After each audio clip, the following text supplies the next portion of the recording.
Hi guys, this is Breaker, and I am casting a game between EGDeMuslimRC, and it looks like a very lucky Platinum guy who got stuck up against him, and it looks like I made the mistake of starting this game with, music disabled, and that's also another annoying thing that just happened. I'm gonna go ahead and switch hotkeys to my, what's the word I'm looking for, to my observer method. This will actually work out much better, I think, in the long term. I'm gonna go ahead and exit Facebook as well. I actually wasn't expecting to get a message just now, but I'm sure it's a friend just wanting to play League of Legends, and I'll get back to him on that later. Right now, I've got a game to cast between EGDeMuslimRC, spawning as our Protoss in the lower right-hand corner. If I'm not mistaken, the Muslim actually plays Terran.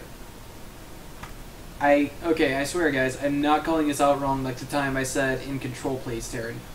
I could have sworn I saw a picture of him walling in Idra on Cloud Kingdom LE, and what was funny as hell was someone had both of the streams open and screen capped both of their faces. They were actually, you could see their webcams, they were actually looking right at each other as that happened. It was funny. It ended up on the front page of StarCraft Reddit. But anyway, here he is. I guess spawning as our Protoss in the lower right hand corner in the blue trunks. In the lower left hand corner, our Platinum underdog. His name is Cascade. Now, towards the end of Wings of Liberty, I did hear some things about basically, you know, I think EGDeMuslim is actually a very open-ended player. I can't really say that for sure. I've heard of him off racing a Zerg. Wow, and that was an unexpected mistake. I would have expected EGDeMuslim to really, click on the mineral patch. So this maybe, just to pull him back, pull that probe back, that is. I wouldn't have expected that from a GM level player, but you know what? I'm not going to question it because I'm nowhere near GM myself. I'm only not platinum. I'm actually in diamond right now, and the forge is going down. Kind of completing this greedy-ish opener from EGDeMuslim, but one thing I want to point out is that we already have Zerglings out and on the way. Forge now about 50% done. I think maybe there's enough time for Lings to get in. There's actually a rather substantial window. But lucky for the Muslim, I think our Platinum protagonist is just going to try and use these links from map control. Maybe just get some vision, see what's going on, make sure nothing silly is going down, and we do have the first cannon on the way. It's about 1/3 of the way done. And there's a gateway to help kind of complete that Sim City just a little bit more. And the cannon should be finishing up as those two Lings arrive, and there's just, there's no way both Lings can get past that cannon. That's just not going to happen, guys. Yeah, it's already done. So, there we go. This is kind of interesting. We actually have Cascade going for a single gas right now, and the Lings... Oh! Wow, Cascade actually wasn't paying attention to those Lings, and they got totally tossed around by the toss cannon. Yeah. Imba. But let's just see how this game unfolds, the rest of it. I'm a little curious to see just how this guy does and how he actually got stuck up against the GM. This kind of reminds me just a little bit of the Chinese server. I myself remember being in Gold League, and I was... Gold League, excuse me. Wow, did I really just say Gold League? Well, anyway, got a Roach Warren going down here rather substantially early. We do have drones getting produced. A substantial amount, but anyway, I'm trying to think here. I was in Gold League on the China server, and the player population there is rather low, so it actually sticks you with the best player that it can find. I don't know what the word is, skill-wise or whatever, but anyway, I ended up facing off against a Masters League Chinese player. I ended up losing that game, but I only lost 1 ladder point from it. Quite interesting. And another time I actually did beat a Masters League player as a Platinum League. And can't exactly remember how that went down. Let's see when this gas goes on. This is actually substantially faster than the standard, if you want to call it 3 Immortal timing. I'm thinking we're going to see some kind of significant tech up, but it looks like, you know, we really have Cascade jumping the gun here. He's actually got 4 Roaches on the way, another Overlord to boot, and I don't know, he's got layer tech on the way.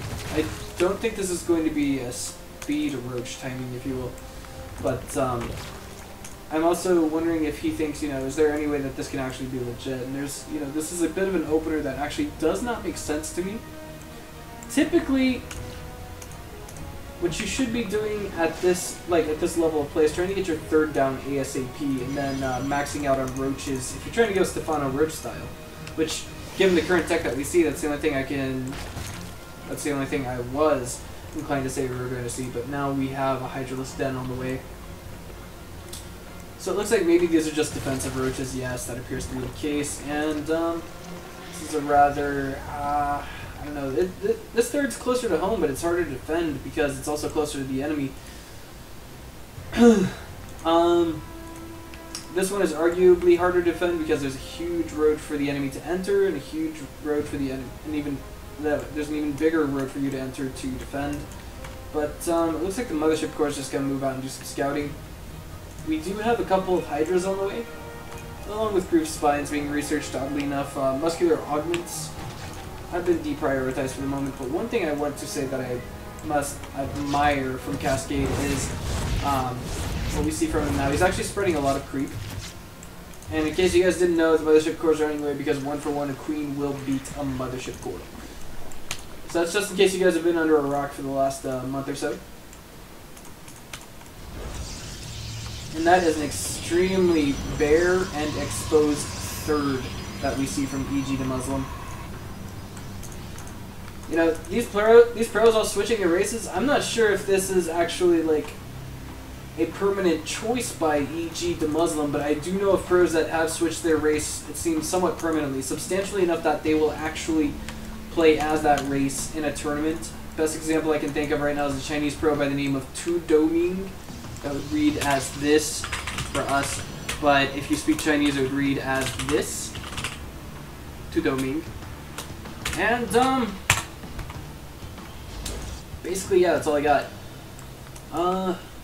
Interestingly enough, Metabolic Boost was never researched and still, oh, just as I say it, it's just now getting researched. There we go, yeah. In the production tab. And I want to say this is a rather interesting composition that we have here. I want to say maybe just a handful of Hydras extra would have been okay. But now we have the 3rd completely exposed, and I think Zerg is only now becoming akin to it. Yes, and the Time Warp is going down, slowing down movement speed, but not attack speed to the best of my knowledge. 3rd gets surrounded, and Cascade is gonna get a bit of a gain off of this if he can kill it. Oh my god, the dangerously low HP! Oh my god, that's the luckiest Nexus I have seen in my life, ladies and gentlemen. So that was actually basically, you could argue an all-in that was thrown away. But if we could just see some mutas flock in here and just attack, then it would be okay, I think. But this is a lot of Hydras right here, and frankly speaking, a lot of force fields were actually burned trying to protect the 3rd. And now we see immediate retaliation from EGDeMuslim. If we can see our Zerg just push forward right now, he might be in okay shape, but he really needs to get the positioning. I don't know what's going on. Is he AFK or something? Here we go. Queen gets taken down, unfortunately, and the positioning of these Hydras is not the greatest. And these are kind of defensive force fields that are just like, okay, we need to leave. Yeah, they got that kind of ring to them. And it looks like, I don't know, we do have some Colossi on the way at long last, along with Extended Thermal Lance being researched. So far, this game is starting to pan out just a teeny bit. I want to say more so in favor of EGDeMuslim's favor as opposed to that of Cascade, because of course, when playing a Zerg at any stage of the game, you want to be at least 30 supply ahead of your enemy, because, well, at least in particularly this stage, because of the force fields and the Immortals, and if your ideal composition is going to be Roach Hydra, then, well, there you go. basically, the Immortals will make short work of the Roaches. And here we go. It looks like he's going to get this third. He's going to poke it. Oh, and it gets poked to death. And now he immediately pulls back. His macro is going to be much further ahead. Let's just look at the income right now.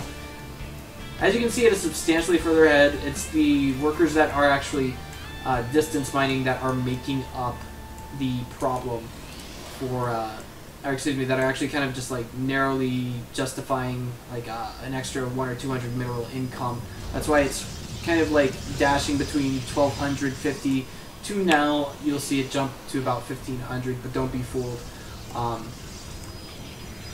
We actually have a significant lead here by Cascade, and let's see what's in production. If we have any tech ups from either players, he does have a Spire going down behind this. He's got another hatchery. Does he have a hive? No. What about infestation pit? Yes, he does. We can see it right there. The main force is right here, but I think this is where everything is going to kind of hit the fan for Cascade, because I don't think he has any answer for these Colossi. He's just going to need either absolutely amazing positioning to crush this force, or he's going to have to opt for a base trade. And it looks like he's opting for a base trade. I'm kidding. Oh no, he's actually... No, ouch. This is really bad positioning. Yeah. Unfortunately, we won't be seeing our Zerg pushing back into that, and he didn't put the drones back on the natural, so now he's on borrowed time, and he's opted for a base trade now. And I think we see EGDeMuslim just, his main concern for now may be keeping his main force alive. Of course, we do know that Protoss is not his main race.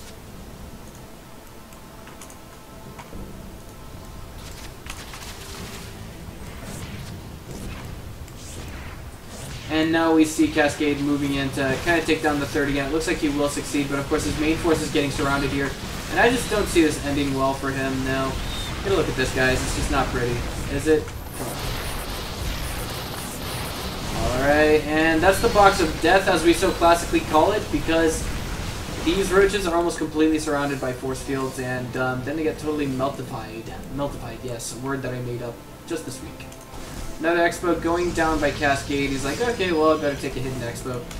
But it looks like this was actually a legitimate Platinum versus Grandmasters game. I was completely dumbfounded as to us seeing it. I guess this is kind of getting that session in with the pros, if you will.